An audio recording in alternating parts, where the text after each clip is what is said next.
ഒരുപക്ഷെ നമ്മുടെ മുൻഗാമികളുടെ വിശുദ്ധ ആത്മാക്കളോടുള്ള ഏറ്റവും വലിയ ക്രൂരതയായിരിക്കും 1947 ആഗസ്റ്റ് 15 ലഭിച്ച സ്വാതന്ത്ര്യത്തിന്റെ ഭൂമിയിൽ നിന്ന് സമരം നടത്താനെങ്കിലും സ്വാതന്ത്ര്യം കിട്ടിയ ഓരോ ഇന്ത്യക്കാരനും 1000 ആർജവത്തോടെ വിളിച്ചു പറയേണ്ടത് എന്റെ സന്തോഷത്തിന്റെ ദിനമാണ്, എന്റെ ആഘോഷത്തിന്റെ ദിനമാണ്. കാരണം എന്റെ രാജ്യത്തിന് സ്വാതന്ത്ര്യം കിട്ടിയ സ്ഥലമാണ്, അല്ലെങ്കിൽ ദിനമാണ്.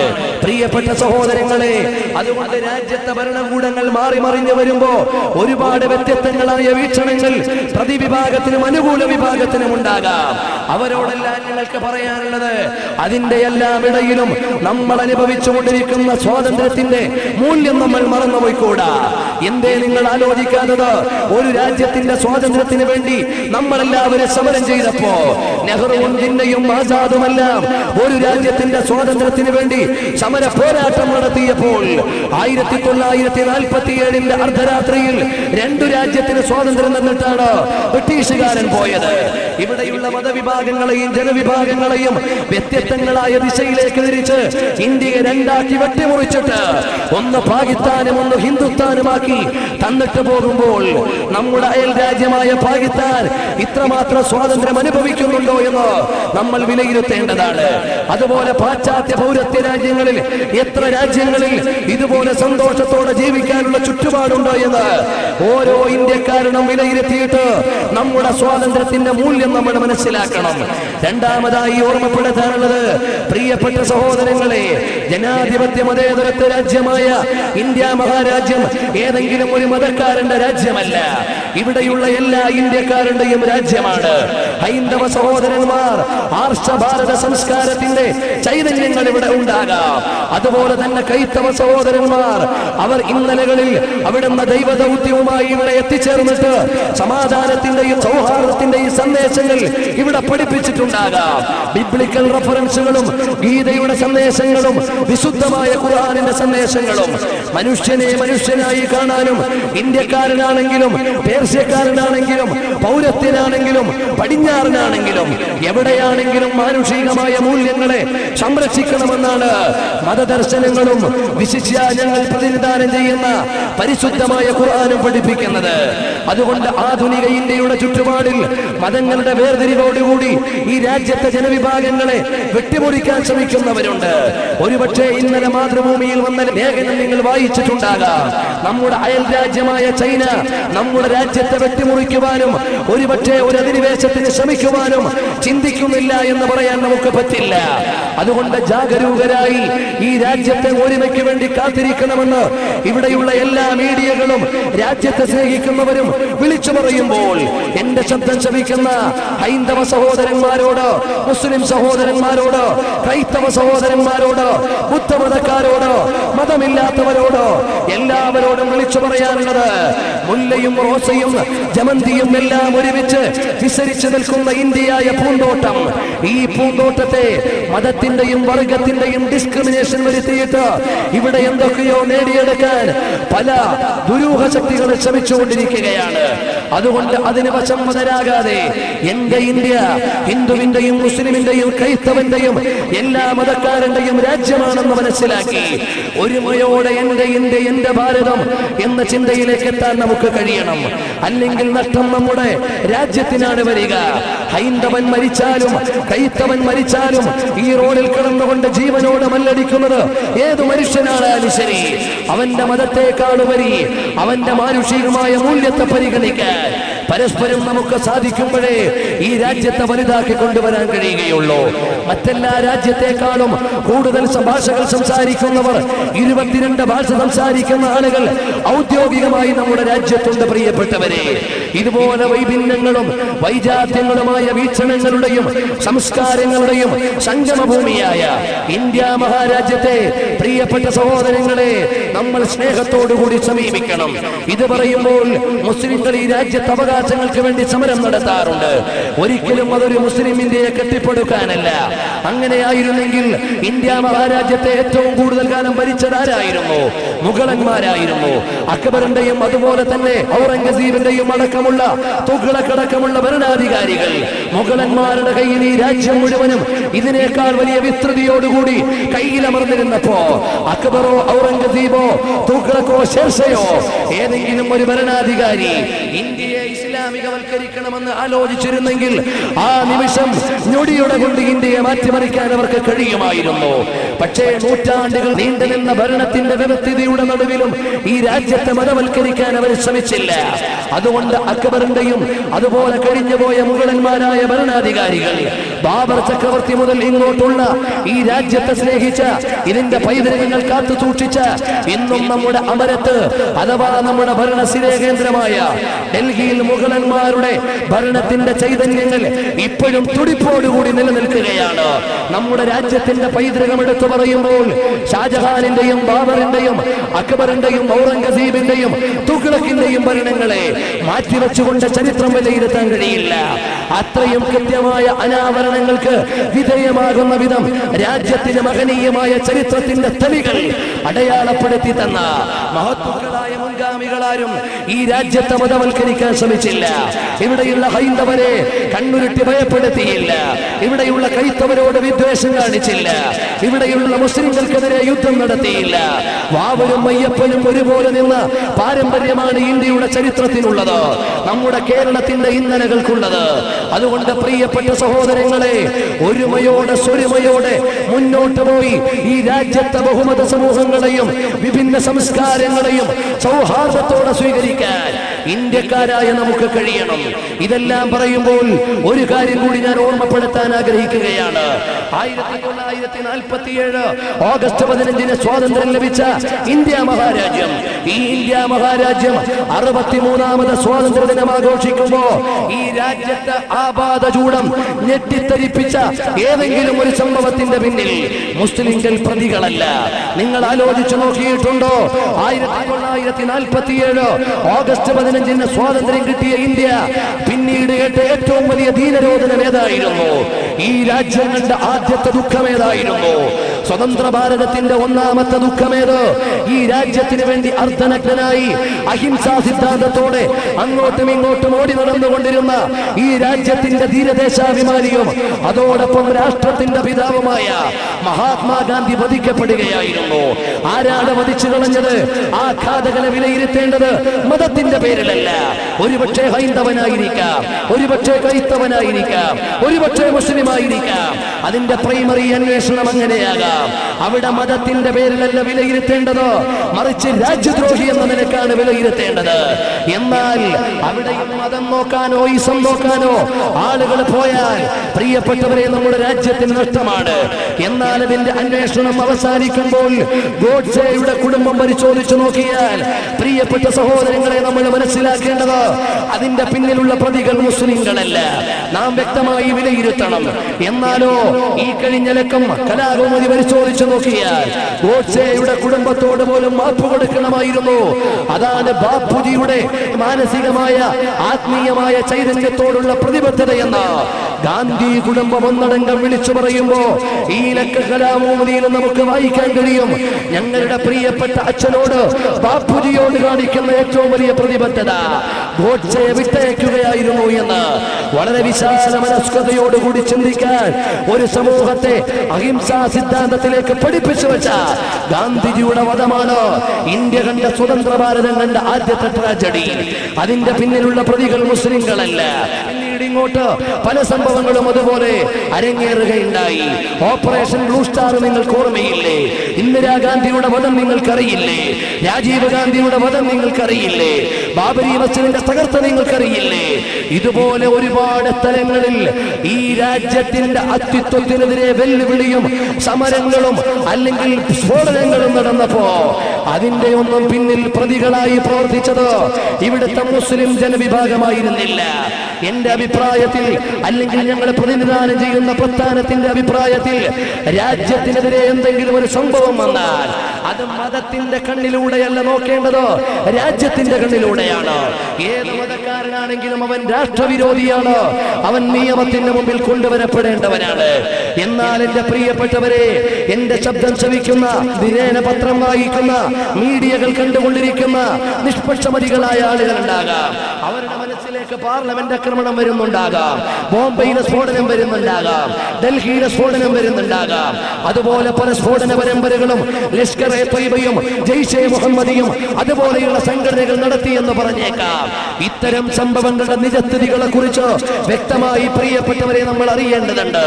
നമ്മുടെ ഇന്ത്യ മഹാരാജ്യത്തിന്റെ അധികാര കേന്ദ്രമാകുന്ന പാർലമെന്റ് ആക്രമണത്തെ കുറിച്ച് ഇവിടെയുള്ള മീഡിയകൾ എങ്ങനെ വിലയിരുത്തി? ആ കാലഘട്ടത്തിൽ ഇവിടെ ഭരിച്ചുകൊണ്ടിരുന്നത് ആരാണ്?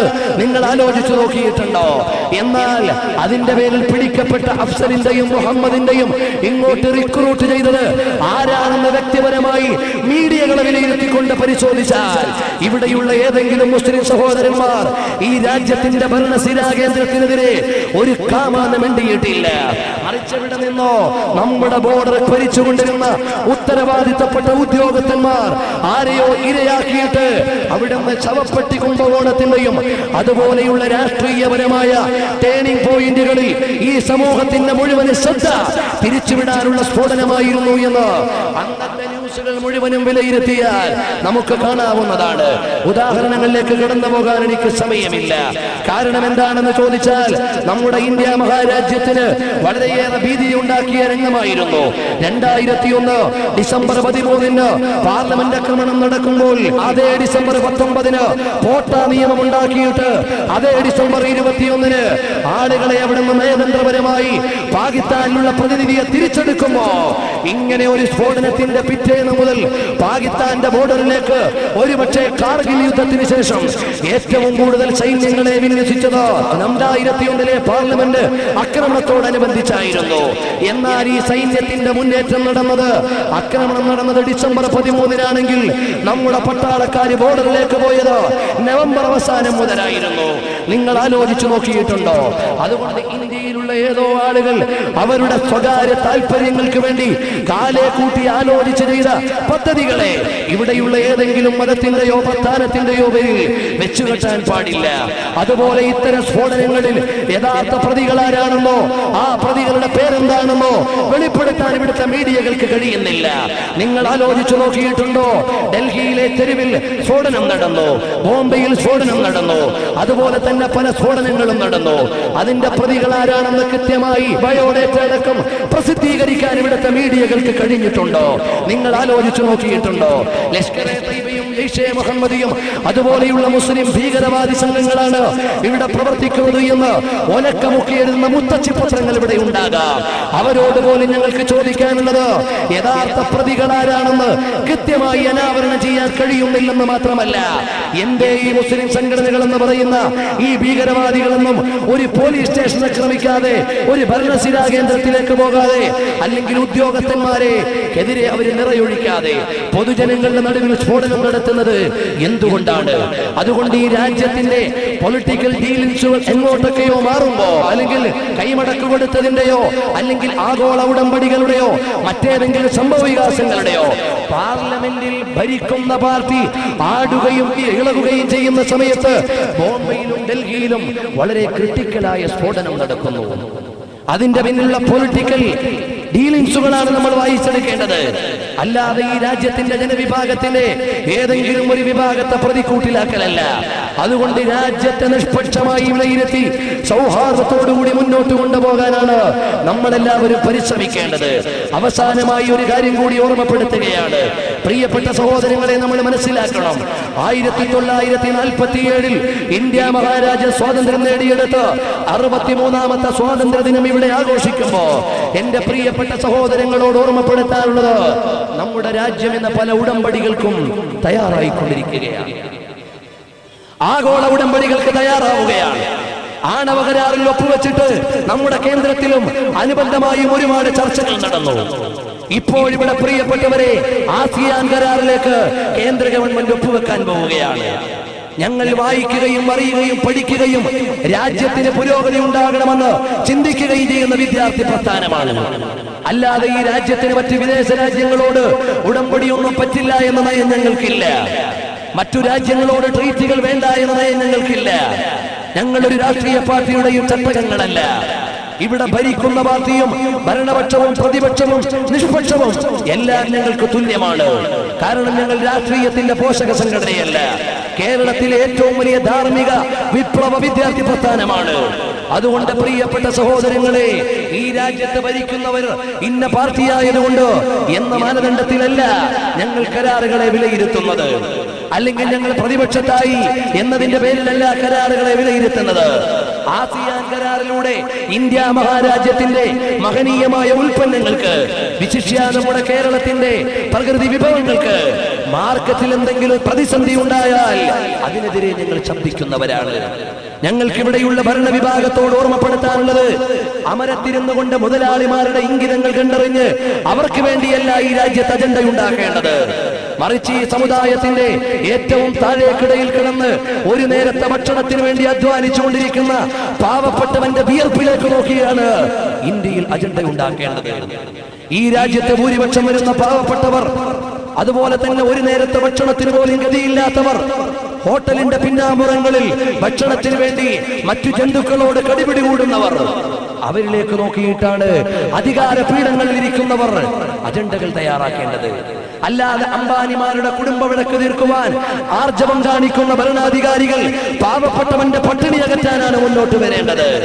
അതുപോലെ വൈദേശിക ശക്തികൾക്ക് പരവതാനി വിരിച്ചു കൊടുക്കാൻ ശ്രമിക്കുന്നവർ ഈ രാജ്യത്തുള്ള ജനങ്ങളുടെ വികാരത്തെയാണ് തിരിച്ചറിയേണ്ടത്.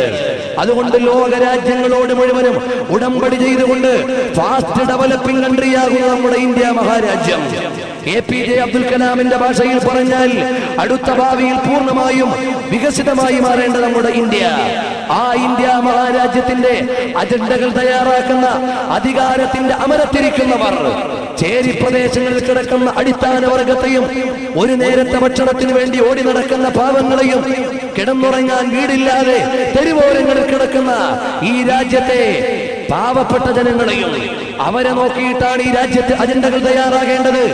അല്ലാതെ കേവലം ഉപരിവർഗത്തിന്റെ കൊട്ടാരങ്ങളെയും പരവതാനികളെയും കണ്ടുകൊണ്ടല്ല. പലപ്പോഴും പല കരാറുകളും ഉടമ്പടികളും അതിനുവേണ്ടിയായി പോകുന്നു എന്ന് ഞങ്ങൾ സംശയിക്കുകയാണ്. അതുകൊണ്ടാണ് ആസിയാൻ കരാറും ഇന്ത്യക്ക് കരാറ് പാടില്ല എന്നോ അല്ലെങ്കിൽ ഏഷ്യൻ രാജ്യങ്ങൾ തമ്മിൽ കരാറുണ്ടായിക്കൂടാ എന്നോ ഞങ്ങൾക്ക് നിർബന്ധമില്ല. മറിച്ച് ഞങ്ങളെ സംബന്ധിച്ചിടത്തോളം രാജ്യത്തിന്റെ എന്തെങ്കിലും ഒന്ന് തീരൊഴുതി കൊടുക്കുകയോ ഈ രാജ്യത്തിന്റെ മൂല്യങ്ങൾ ഇല്ലായ്മ ചെയ്യപ്പെടുകയോ ചെയ്താൽ അതിനെതിരെ ഞങ്ങൾ സമരഗോതയിൽ ഇറങ്ങേണ്ടി വരും. അതുപോലെ ആണവ കരാർ ഒപ്പിടുന്ന സമയത്ത് അതിന്റെ ഒരു അനുബന്ധത്തെ ചൊല്ലി ഈ രാജ്യത്ത് മുഴുവൻ ചർച്ചകൾ നടത്തി. ഒരുപക്ഷെ പാർലമെന്റിന്റെ ഭൂരിപക്ഷം കൊണ്ടത് പാസാക്കിയിട്ടുണ്ടാകാം. എന്നാൽ നമ്മൾ വിലയിരുത്തേണ്ടത് എന്താണ്?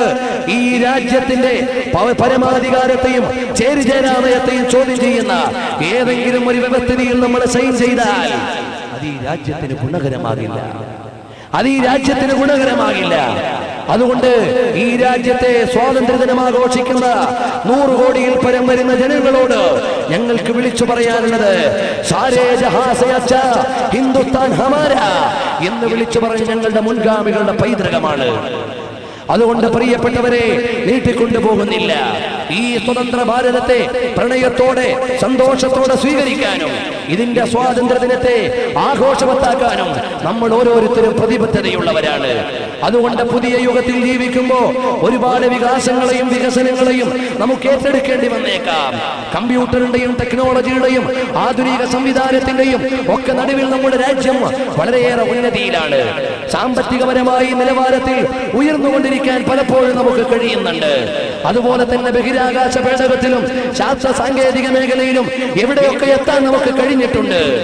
എന്നാൽ എന്റെ പ്രിയപ്പെട്ടവരെ, നമ്മുടെ നടപടികൾ ഈ രാജ്യത്തിന്റെ അസ്തിത്വത്തെ ചോദ്യം ചെയ്യാൻ പാടില്ല.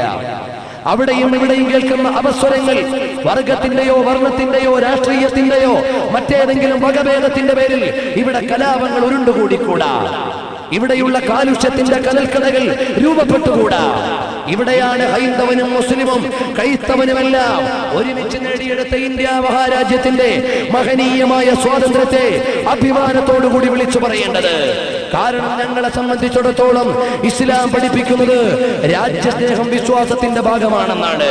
അതുകൊണ്ട് സ്വരാജ്യ സ്നേഹത്തിന് വേണ്ടി ഞങ്ങൾ ഈ തെരുവിലേക്ക് ഇറങ്ങുമ്പോ ഞങ്ങളുടെ മുൻഗാമികൾ ഇതുപോലെ തലപ്പാവ് വെച്ച് പള്ളിയുടെ ആരാധനാലയങ്ങളുടെ അകത്തളത്തിൽ നിസ്കാരാദി കർമ്മങ്ങൾക്ക് നേതൃത്വം കൊടുത്തിട്ട് പുറത്തേക്കിറങ്ങി അനുയായികളോട് പറഞ്ഞു പടക്കളത്തിലേക്ക് ചെല്ലാൻ, ബ്രിട്ടീഷുകാരന്റെ ടാങ്കറുകൾക്ക് മുമ്പിൽ വിരിമാറ് കാണിച്ചു കൊടുക്കാൻ. അതുകൊണ്ടാണ് മലബാറിന്റെ മണ്ണിൽ തീജ്വാലകൾ ഉയർന്നപ്പോ മുസൽമാന്റെ മക്കൾ അവിടെ പിടഞ്ഞു വീണ് മരിച്ചത് ഈ രാജ്യത്തിന് വേണ്ടിയായിരുന്നു. അബുൽ കലാം ആസാദ് ജീവിച്ചത് ഈ രാജ്യത്തിന്റെ സ്വാതന്ത്ര്യത്തിന് വേണ്ടിയായിരുന്നു. പ്രിയപ്പെട്ട പത്നി എവിടെന്ന് വീട്ടിൽ മരിക്കാൻ പോകുന്നു എന്ന് മെസ്സേജ് വരുമ്പോഴും ജയിലറുടെ ഉള്ളിൽ കിടന്ന അബുൽ കലാം ആസാദ് പറഞ്ഞു, എന്നോടൊപ്പം തുറുങ്കിലടക്കപ്പെട്ട എല്ലാ ഇന്ത്യക്കാരും മോചിപ്പിക്കപ്പെടുന്നത് വരെ ഞാൻ ഇവിടെ ഇറങ്ങുന്ന പ്രശ്നമില്ല. അതുപോലെ തന്നെ പ്രിയപ്പെട്ടവരെ, അവിടുന്ന് ഭഗത് സിംഗിനെ അറിയില്ലേ നിങ്ങൾക്ക്? ഭഗത് സിംഗ് ജാലിയൻവാലാബാഗിന്റെ രക്തക്കറ പുരണ്ട മണ്ണെടുത്ത് കുപ്പിയിലാക്കി ഓരോ പ്രഭാതത്തിലും അദ്ദേഹം പരിശോധിച്ചു, ഇതാരുടെ കറയുള്ള മണ്ണാണ്, ഇതാരുടെ രക്തത്തിന്റെ കറയുള്ള മണ്ണാണ്, ഈ രാജ്യസ്നേഹികളുടെ രക്തത്തിന്റെ കറയുള്ളതാണ്. അതുകൊണ്ട് ഈ രാജ്യത്തിന്റെ മോചനത്തിന് വേണ്ടി, അല്ലെങ്കിൽ ഇവരോട് പകരം ചോദിക്കുന്നതിന് വേണ്ടി ഈ രാജ്യത്തിന് വേണ്ടി രക്തസാക്ഷിയാകാൻ തയ്യാറാണ്. അങ്ങനെ പ്രതിജ്ഞയെടുത്ത് രക്തസാക്ഷിയായവർ ഇങ്ങനെയുള്ള ചരിത്രത്തിന്റെ ഇന്നലകളെ ആധികാരികമായി അനാവരണം ചെയ്യുമ്പോ, പ്രിയപ്പെട്ട സഹോദരങ്ങളെ, ഈ സുദിനത്തിൽ ഞങ്ങൾക്ക് വിളിച്ചു പറയാനുള്ളത്, നമ്മുടെ രാജ്യം എവിടെയെങ്കിലും മതേതരത്വ ജനാധിപത്യ വീക്ഷണങ്ങൾക്ക് എതിരായി അപകടകരമായ വല്ല സൂചനയും ഉണ്ടെങ്കിൽ അവിടെയെല്ലാം എല്ലാ മതങ്ങളെയും എല്ലാ വർഗങ്ങളെയും എല്ലാ വർണ്ണങ്ങളെയും ഒരുപോലെ സൗഹാർദ്ദത്തോടെ കാണാൻ അവിടെയാണ് നമ്മൾ ഇന്ത്യക്കാരനാകുന്നത്. അവിടെയാണ് നമ്മുടെ രാജ്യത്തിന്റെ സൗഹാർദ്ദം സംരക്ഷിക്കപ്പെടുന്നത്. അവിടെയാണ് നമ്മുടെ രാജ്യത്തിന്റെ മൂല്യങ്ങൾ നിലനിൽക്കപ്പെടുന്നത്. അതുകൊണ്ട് പ്രിയപ്പെട്ടവരെ, അധികാര കേന്ദ്രത്തിലിരിക്കുന്ന ആളുകൾ ആധുനിക സംവിധാനങ്ങൾക്ക് വേണ്ടിയോ ആഗോള ഉടമ്പടികൾക്ക് വേണ്ടിയോ ഇനിയും ഒരു വൈദേശിക ശക്തിയുടെ കീഴിലേക്ക് ഇന്ത്യയെ വെച്ചു കൊടുത്തുകൂടാ. അതുകൊണ്ടാണ് സാംസ്കാരിക സാമ്രാജ്യത്തെ വിസമ്മതിക്കുക എന്ന കരുത്തുള്ള മുദ്രാവാക്യവുമായി ഞങ്ങളുടെ പ്രസ്ഥാനം സമരം നടത്തിയിട്ടുണ്ട്. കാരണം ഈ രാജ്യത്തിന്റെ പൊളിറ്റിക്കൽ ടെറിട്ടറി അല്ലെങ്കിൽ ജിയോഗ്രഫിക്കൽ ഏരിയ ഇതിനെ ഉപേക്ഷിച്ചുകൊണ്ട് ഒരു പക്ഷേ ബ്രിട്ടീഷുകാരൻ ഇവിടുന്ന് പോയിട്ടുണ്ട്, അല്ലെങ്കിൽ പടിഞ്ഞാറൻ ശക്തികൾ ഇവിടുന്ന് പോയിട്ടുണ്ട്. എന്നാൽ നമ്മുടെ ഇച്ഛകളെയും ഇംഗിതങ്ങളെയും സംസ്കാരങ്ങളെയും എല്ലാം ഇവിടുന്ന് തേജോവനം ചെയ്യുവാൻ നാഴികയ്ക്ക് 40 വട്ടം അവൻ ശ്രമിച്ചുകൊണ്ടിരിക്കുകയാണ്. അതുകൊണ്ടാണ് മോഹൻദാസ് കരംചന്ദ് ഗാന്ധി എന്ന ഈ രാജ്യത്തിന്റെ പിതാവ്, പ്രിയപ്പെട്ടവരെ, അവിടുന്ന് വട്ടമേശ സമ്മേളനത്തിന് ചെല്ലുമ്പോൾ ബ്രിട്ടീഷുകാർ വരുന്നതിന് മുമ്പ് ഇവിടെ ഇന്ത്യയിൽ മതത്തിന്റെയും വർഗത്തിന്റെയും വ്യത്യാസങ്ങളിൽ അധിഷ്ഠിതമായ ഒരു പരാമർശം നിങ്ങൾ കേട്ടിട്ടുണ്ടോ എന്ന് ചോദിക്കാൻ അദ്ദേഹം അവസരം കണ്ടെത്തിയത്. അതുകൊണ്ട് ആധുനിക യുഗത്തിൽ ഇന്ത്യ മഹാരാജ്യത്തെ പിടിച്ചു വിഴുങ്ങാൻ ശ്രമിച്ചുകൊണ്ടിരിക്കുന്ന സാംസ്കാരിക അധിനിവേശത്തിനെതിരെ ശക്തമായി നമ്മൾ സമരഗോതയിൽ ഇറങ്ങണം. നമ്മുടെ അജണ്ടകൾ തീരുമാനിക്കേണ്ടത് നമ്മളാണ്. നമ്മുടെ പാർലമെന്റിൽ അടയിരിക്കേണ്ടത് വൈദേശികരുടെ ഏതെങ്കിലും പിശാചുക്കളല്ല, അല്ലെങ്കിൽ നമ്മുടെ രഹസ്യങ്ങൾ ചോർത്തിക്കൊണ്ടു പോകേണ്ടയാളല്ല. അതുകൊണ്ടാണ് പി.വി. നരസിംഹറാവു ഒരുപാട് രാജ്യത്തിന്റെ പ്രതിസന്ധികളുടെ നടുവിൽ ഒരുപാട് കൊണോട്ട് ചെയ്യപ്പെട്ടയാളാണ്. അദ്ദേഹത്തെ സംബന്ധിച്ചിടത്തോളം ആത്മകഥ എഴുതുന്ന സമയത്ത് പാർലമെന്റിന്റെ ഉള്ളിൽ പതിയിരുന്ന അതീവ രഹസ്യങ്ങൾ ഒപ്പിയെടുത്തുകൊണ്ടുപോയ രാജ്യത്തിന്റെ ചാരന്മാരെ കുറിച്ച് അദ്ദേഹം എഴുതി. അവസാനം 1992 ഡിസംബർ 6 ബാബരി മസ്ജിദ് തകർക്കപ്പെടാനുള്ള കാരണം അദ്ദേഹം വിലയിരുത്തിക്കൊണ്ട് എഴുതുകയുണ്ടായി. ഏതായാലും പ്രിയപ്പെട്ടവരെ, നീട്ടിക്കൊണ്ടുപോകുന്നില്ല. സ്വതന്ത്രമായി നമുക്ക് ലഭിച്ച ഈ ഭാരതത്തെ പുതിയൊരു പാരതന്ത്ര്യത്തിലേക്ക് എത്തിക്കാൻ പാടില്ല. നമ്മുടെ രാജ്യത്തെ പരിപൂർണമായി സ്വതന്ത്രമായി സംരക്ഷിക്കേണ്ടത് നമ്മുടെ ബാധ്യതയാണ്. നമ്മുടെ ഓരോരുത്തരുടെയും മക്കൾ കടന്നു വരുന്ന, അവരുടെ ജന്മദേശമായി വിലയിരുത്തുന്ന, അവരുടെ മാതൃരാജ്യമായി വിലയിരുത്തുന്ന നാളത്തെ ഇന്ത്യ ഇന്നലത്തെ ഇന്ത്യയേക്കാൾ സന്തോഷമുള്ളതാകണം. ഇവിടെ നമ്മൾ ഒരുമയോട് ജീവിച്ചതിന്റെ പേരിൽ ഒരു നഷ്ടവും ഇവിടെ വന്നിട്ടില്ല. നെഹ്റുവും ആസാദും ഗാന്ധിയും ഝാൻസി റാണിയും ഒരുമിച്ച് നിന്നതിന്റെ പേരിലാണ് ഈ രാജ്യത്തിന് സ്വാതന്ത്ര്യമുണ്ടായത്. അതുകൊണ്ട് പ്രിയപ്പെട്ടവരെ, നമ്മുടെ രാജ്യത്ത് ഇന്റേണൽ പ്രോബ്ലങ്ങൾ സൃഷ്ടിച്ച് ആഭ്യന്തര പ്രശ്നങ്ങൾ ഉണ്ടാക്കി ഈ രാജ്യത്തെ വ്യത്യസ്ത ദിശയിലേക്ക് കൊണ്ടുപോകാൻ പടിഞ്ഞാറിന്റെ പൂതിയാണ്. അതിന് വശംവദനായി കൊടുക്കാതെ എന്റെ രാജ്യം ഇത് ഇന്ത്യക്കാരന്റെ മുഴുവനും രാജ്യമാണ് എന്ന ബോധത്തിലേക്ക് ഇന്ത്യക്കാരോട് ഉയരാൻ കഴിയണം. ഇവിടെ ഹിന്ദുവും മുസ്ലിമും അടിച്ചാൽ ആയുധം വിറ്റഴിക്കുന്നത് അമേരിക്കക്കാരനാണ്. ഇവിടെ പാകിസ്ഥാനും ഇന്ത്യയും യുദ്ധം ചെയ്താൽ ആയുധക്കമ്പോളം വികസിപ്പിക്കുന്നത് പടിഞ്ഞാറൻ രാജ്യങ്ങളാണ്. നിങ്ങൾ ആലോചിച്ചു നോക്കിയിട്ടുണ്ടോ?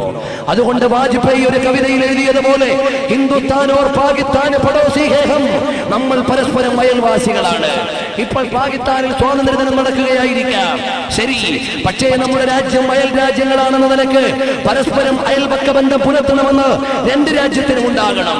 ഒരിക്കലും രണ്ടായി വിഭജിക്കപ്പെട്ടതിന്റെ പേരിൽ അവിടെയും ഇവിടെയുമുള്ള മനുഷ്യൻ കുരുതിക്കിരയാകാൻ പാടില്ല. അതുകൊണ്ട് എന്റെ പ്രിയപ്പെട്ട സഹോദരങ്ങളെ, എന്റെ അയൽപക്കത്ത് താമസിക്കുന്ന ഹൈന്ദവ സഹോദരൻ, ഞാൻ പിടഞ്ഞു വീണാൽ എന്നെ എടുത്തുകൊണ്ടുപോയി സംരക്ഷിക്കേണ്ടവനാണ്. എന്റെ തൊട്ടപ്പുറത്ത് താമസിക്കുന്ന ക്രൈസ്തവ സഹോദരൻ, എനിക്ക് വേദന വരുമ്പോൾ എനിക്ക് സമാധാനം തരുന്നവനാണ്. ഇതുപോലെ നല്ല മനോഹരമായ ഒരു പൂന്തോട്ടത്തിലെ വ്യത്യസ്തങ്ങളായ സുഗന്ധങ്ങളുള്ള പുഷ്പങ്ങളെ പോലെ നമ്മുടെ രാജ്യത്തെ എല്ലാ മതവിഭാഗങ്ങളും ഒരുമിച്ച് നിൽക്കുമ്പോൾ ഈ രാജ്യത്തെ പിടിച്ചു നിർത്താൻ ആർക്കും കഴിയില്ല. മുഴുവൻ വികസിച്ചുകൊണ്ടിരിക്കുന്ന രാജ്യങ്ങളുടെയും മുമ്പിലേക്ക് അഭിമാനത്തോടെ കടന്നു ചെല്ലാൻ നമ്മുടെ രാജ്യത്തിന് കഴിയും. കാരണം നമ്മളെപ്പോലെ മാനവശേഷിയുള്ള ഒരു രാജ്യമില്ല, നമ്മളെപ്പോലെ വികസിക്കാൻ ഇടമുള്ള രാജ്യമില്ല. ഒരുപക്ഷേ ഏറ്റവും കൂടുതൽ മൊബൈൽ കമ്പനികളുള്ള രാജ്യം നമ്മുടെ രാജ്യമായിരിക്കും. സൗദിയിലില്ല, ഖത്തറിലില്ല, അമേരിക്കയിലില്ല, ബ്രിട്ടനിലില്ല, ഫ്രാൻസിലില്ല, ജർമ്മനിയിലില്ല. ഇതുപോലെ ഈ രാജ്യത്ത് എല്ലാ വിഭവങ്ങളും വിറ്റഴിക്കാനുള്ള ജനസമ്പത്തുണ്ട്. അതിനെ കൃത്യമായി വിനിയോഗിക്കാനാണ് ഇവിടെയുള്ള അധികാരികൾ ചിന്തിക്കേണ്ടത്. അല്ലാതെ ഈ രാജ്യത്തെ ആരുടെയും മുമ്പിലേക്ക് തീരെഴുതി കൊടുക്കാനല്ല, മറ്റേതെങ്കിലും രാജ്യത്തിന്റെ പേറ്റന്റുകൾക്ക് വേണ്ടി കാത്തിരിക്കാനല്ല. നമ്മുടെ രാജ്യത്തിന്റെ വിഭവങ്ങളെയും ശേഷികളെയും വലുതാക്കി ഈ രാജ്യത്തെ ഒരു ഡെവലപ്ഡ് രാജ്യമാക്കി കൊണ്ടുവരാൻ കഴിയണം. അവിടുന്ന് അബുൽ കലാം ആസാദിന്റെ പേരിനോട് പ്രതിബദ്ധത കാണിച്ചുകൊണ്ടാണ് APJ അബ്ദുൽ കലാമിന്റെ പിതാവ് അദ്ദേഹത്തിന് ആ പേര് നിർണയിച്ചത് എന്ന് ചരിത്രകാരന്മാർ അല്ലെങ്കിൽ ആനുകാലിക എഴുത്തുകാർ നമ്മെ ഓർമ്മപ്പെടുത്തുകയാണ്. അത്രയും പ്രതിബദ്ധതയുള്ള, രാജ്യത്തോട് സൗഹാർദ്ദമുള്ള, ബ്രാഹ്മണനെന്നോ കീഴാണെന്നോ മേലാണെന്നോ മുസ്ലിമെന്നോ ഹൈന്ദവനെന്നോ ക്രൈസ്തവനെന്നോ വൈജാത്യങ്ങളില്ലാതെ മാനുഷിക മൂല്യത്തോടെ ഇന്ത്യൻ ജനവിഭാഗത്തിന്റെ മുഴുവനും പൊതുസ്വത്തായ ഇന്ത്യ പരിപൂർണമായി സംരക്ഷിക്കപ്പെടേണ്ടത് നമ്മുടെ ഓരോരുത്തരുടെയും ബാധ്യതയാണ്. അതുകൊണ്ട് പുതിയൊരു വൈദേശിക ആധിപത്യത്തിന് വേണ്ടി ഭാഷ കൊണ്ടോ സ്വരം കൊണ്ടോ സംവിധാനം കൊണ്ടോ സംസ്കാരം കൊണ്ടോ ഈ രാജ്യക്കാരെ വലിച്ചു കൊണ്ടുപോകാൻ പാടില്ല. നിങ്ങൾ ആലോചിച്ചു നോക്കിയിട്ടുണ്ടോ? നമ്മുടെ രാജ്യത്തെ പാവപ്പെട്ടവനും പണക്കാരനും തോളോട് തോളുരുമ്മി ഒരേ കാര്യാലയത്തിൽ ജോലി ചെയ്യുന്നവരാണ്. എന്നാൽ ബ്രിട്ടീഷുകാരന്റെ ചര്യയോ അമേരിക്കക്കാരന്റെ സാഹിത്യമോ അവിടെ ബ്ലാക്ക് ലിറ്ററേച്ചറും വൈറ്റ് ലിറ്ററേച്ചറും ഉള്ള നാടാണ്. അവിടെ കറുത്തവന്റെ സാഹിത്യവും വെളുത്തവന്റെ സാഹിത്യവും വേറെ വേറെയാണ്. അങ്ങനെ വ്യക്തമായും ഡിസ്ക്രിമിനേഷനിലൂടെ മുന്നോട്ട് പോകുന്ന ഈ രാജ്യത്തിന്റെ വ്യത്യസ്തതകളെ ഉൾക്കൊള്ളാൻ പറ്റാത്ത 4000 കൊല്ലത്തെ പാരമ്പര്യമുള്ള ഇന്ത്യയുടെ സാംസ്കാരിക പൈതൃകം. എന്നാലോ അമേരിക്കയെ സംബന്ധിച്ചിടത്തോളം അങ്ങനെ ഒരു പൈതൃകം പറയാനില്ല. പൈതൃകങ്ങളില്ലാത്ത രാജ്യത്തിലെ ആധുനിക യാങ്കിയമ്മാവന്മാർ പൈതൃകങ്ങളും പാരമ്പര്യവും ഒരുമയും ആതിഥ്യ ബഹുമാനവുമെല്ലാമുള്ള ഈ രാജ്യത്തിന്റെ ജനങ്ങളെ അവർക്ക് ഉൾക്കൊള്ളാൻ കഴിയില്ല. ഇവിടെ സിന്ധു നദിയുടെ സംസ്കാരം നമ്മെ സംബന്ധിച്ചിടത്തോളം അഭിമാനം കൊള്ളാൻ പറ്റുന്നതാണ്. ഏറ്റവും പഴകിയ സംസ്കാരം സുമേറിയൻ സിവിലൈസേഷൻ എന്ന് പറയുന്ന സംസ്കാരമാണ്. The Indus Valley civilization is derived from the Sumerian civilization. അവിടുന്ന് സുമേറിയൻ സംസ്കാരത്തിൽ നിന്ന് ഉരുത്തിരിഞ്ഞു വന്ന സിന്ധു നദീജട സംസ്കാരം ഈ രാജ്യത്തിന് പറയാനുണ്ട്. അതുകൊണ്ട് പ്രിയപ്പെട്ടവരെ, ബാങ്കൊലിയും ചങ്കൊലിയും അതുപോലെ തന്നെ മണിനാദവും ഒരുമിച്ച് മുഴങ്ങുന്ന ഈ കോട്ടയം അങ്ങാടിയിൽ എന്റെ ശബ്ദം ശ്രവിക്കുന്നവരിൽ എത്ര മതക്കാരുണ്ട്, എത്ര വർണ്ണക്കാരുണ്ട്, ഏതൊക്കെ രീതിയിൽ ജീവിക്കുന്നവരുണ്ട്. ഈ ഒരുമയോടെ ജീവിക്കാനുള്ള സ്വാതന്ത്ര്യം ഈ രാജ്യത്ത് നിലനിൽക്കണം. അതാണ് നമ്മൾ പ്രതിജ്ഞയെടുക്കേണ്ടത്. നമ്മൾ പരസ്പരം യാത്ര ചെയ്യുമ്പോ ഇന്നിങ്ങോട്ടെത്തുന്നതിന്റെ ഇടയിൽ വഴിയിൽ കയറി ഭക്ഷണം കഴിച്ചു ഒരു ക്രൈസ്തവ സഹോദരന്റെ ഹോട്ടലിൽ. അവിടെ പാചകം ചെയ്തത് ഒരു പക്ഷേ ഹൈന്ദവ സഹോദരനായിരിക്കാം. അങ്ങനെ ഹൈന്ദവ സഹോദരന് പാചകം ചെയ്ത് ക്രൈസ്തവ സഹോദരൻ കച്ചവടം നടത്തുന്ന ഭക്ഷണം കഴിച്ചിട്ടാണ് ഒരുപക്ഷെ മുസ്ലിമാനായ ഞാൻ ഇവിടെ ഇന്ത്യയുടെ സ്വാതന്ത്ര്യ ദിനത്തിൽ പ്രസംഗിക്കാൻ വന്നത്. ഇതുപോലെ ഒരുമയോടെ സ്വരിമയോടെ സൗഹാർദ്ദത്തോടെ മുന്നോട്ട് പോകുന്ന ഒരു ഇന്ത്യയെ സംരക്ഷിക്കാൻ പ്രിയപ്പെട്ടവരെ പ്രതിജ്ഞയെടുക്കണം. അതിനുവേണ്ടിയാണ് കേരളത്തിലെ ഏറ്റവും വലിയ ധാർമ്മിക വിപ്ലവ വിദ്യാർത്ഥി പ്രസ്ഥാനം, ഞങ്ങളുടെ പ്രസ്ഥാനത്തിന്റെ അമരക്കാരനായ ഖമറുൽ ഉലമാ കാന്തപുരം AP അബൂബക്കർ മുസ്ലിയാർ മതസൗഹാർദ്ദത്തിന്റെ പേരിൽ ശ്രീ ചിത്തിര തിരുനാൾ അവാർഡ് കരസ്ഥമാക്കിയത് 2 ആഴ്ച മുമ്പാണ്. അവിടുത്തെ മർക്കസു സഖാഫത്ത് സുന്നിയ എന്ന വൈജ്ഞാനിക സ്ഥിരാകേന്ദ്രത്തിൽ എല്ലാ മതക്കാരായ കുട്ടികളും പഠിക്കുന്നുണ്ട്. അവിടുന്ന് ഈ രാജ്യത്തെ പ്രതിനിധീകരിച്ചുകൊണ്ട് വിദേശ രാജ്യങ്ങളിലെത്തുമ്പോ ഇന്ത്യക്കാരന്റെ പൊതുപ്രശ്നങ്ങളിൽ പൊതു സ്വഭാവത്തോടെ പെരുമാറാറുണ്ട്. അങ്ങനെയൊക്കെ ഞങ്ങളെ പഠിപ്പിച്ചു തരുന്ന ഇവിടെയുള്ള ഓരോ മതകലാലയങ്ങളും ഈ രാജ്യസ്നേഹത്തിന് വേണ്ടി ഒരുമിട്ടിറങ്ങിയവരാണ്. ഉത്തരേന്ത്യയിലെ മതപാഠശാലകളിൽ നിന്ന് ദേശസ്നേഹത്തിന്റെ ആത്മാവിനെ ഏറ്റെടുത്തിട്ടാണ് ബ്രിട്ടീഷുകാരന്റെ ആയുധങ്ങളുടെ മുമ്പിലേക്ക് മുൻഗാമികൾ പടക്കോപ്പുമായി ഇറങ്ങിയത്. അബുൽ കലാം ആസാദ് മക്കായുടെ മരിപ്പറമ്പിൽ പോയി മതപാഠങ്ങൾ പഠിച്ചയാളായിരുന്നു. അതുപോലെ തന്നെ മൗലാന മുഹമ്മദ് അലി ഷൗക്കത്ത് അലിയുമെല്ലാം മതത്തിന്റെ ബാലപാഠങ്ങൾ പഠിച്ചവരായിരുന്നു. അവരുടെ മാതാവ് ആധ്യാത്മികമായ ചൈതന്യത്തിന്റെ വെളിച്ചം ഏറ്റെടുത്തവരായിരുന്നു. അതുകൊണ്ടാണ് മക്കളോട് പറഞ്ഞു, മക്കളെ, ഈ രാജ്യത്തിന്റെ സ്വാതന്ത്ര്യത്തിന് വേണ്ടി നിങ്ങൾ ഇറങ്ങി പുറപ്പെടണം. നിങ്ങളുടെ ആ സമരം ഈ രാജ്യത്തിന്റെ സംരക്ഷണത്തിന് ഉപകാരപ്പെടുന്നതാണ്. അതുപോലെ അരമനയിൽ നിന്ന് പിഞ്ചോമന മക്കളെ പടക്കളത്തിലേക്ക് പറഞ്ഞുവിട്ട് രാജ്യത്തിന്റെ മോചനത്തിന് വേണ്ടി ശബ്ദമുയർത്തിയവർ. അതുപോലെ തന്നെ അബുൽ കലാം ആസാദ് ജയിലറയിൽ കിടന്നുകൊണ്ട് മരണത്തോട് മല്ലടിക്കുന്ന പത്നിയുടെ ടെലഗ്രാഫ് സന്ദേശത്തിന് മറുപടി കൊടുക്കാൻ കഴിയാതെ ഉഴറിയപ്പോൾ ജീവനോട് മല്ലടിക്കുന്ന പ്രിയപ്പെട്ട ഭാര്യ അവസാനം എഴുതി വെച്ചു, ഈ ലോകത്തോട് വിട പറയുമ്പോ നിങ്ങളെ കാണാൻ എനിക്ക് ആഗ്രഹമുണ്ടായിരുന്നു. അവസാനം അബുൽ കലാം ആസാദ് ജയിലിൽ നിന്ന് മോചിപ്പിക്കപ്പെട്ട് വീട്ടിലേക്ക് വന്നപ്പോഴേക്ക് ഭാര്യ മരിച്ചുപോയി. അറിയുമോ സഹോദരങ്ങളെ, അപ്പോഴവിടെ ഭാര്യ എഴുതി വെച്ചിരുന്ന ഒരു കത്തുണ്ടായിരുന്നു. അവസാന സമയം ഈ ലോകത്തോട് വിട പറയുമ്പോ നിങ്ങളെ കാണാൻ എനിക്ക് ആഗ്രഹമുണ്ടായിരുന്നു. സ്വാഭാവികമായും ഒരു ഭാര്യയ്ക്ക് ഭർത്താവിനെ കാണാനുള്ള ആശ, വിശേഷിച്ചും ജയിലറയിൽ കിടക്കുന്ന പ്രിയതമനോടുള്ള പ്രേമം. പക്ഷേ അവസാനം അവർ എഴുതി വെച്ചു, എനിക്ക് നിങ്ങളെ കാണാത്തതിൽ ദുഃഖമില്ല. നിങ്ങൾ ഈ രാജ്യത്തിന്റെ മോചനത്തിന് വേണ്ടി കൽത്തുറുങ്കിലാണ് കിടക്കുന്നത് എന്നതിൽ എനിക്ക് അഭിമാനമുണ്ട്. നിങ്ങൾക്ക് വേണ്ടി ഞാൻ പ്രാർത്ഥിക്കുകയാണ് എന്ന് പറഞ്ഞുകൊണ്ട് മരിക്കാൻ അബുൽ കലാം ആസാദിന്റെ ഭാര്യയ്ക്ക് ആദർശബോധം കൊടുത്തത് ഇസ്ലാം പഠിപ്പിക്കുന്ന രാജ്യസ്നേഹമായിരുന്നു.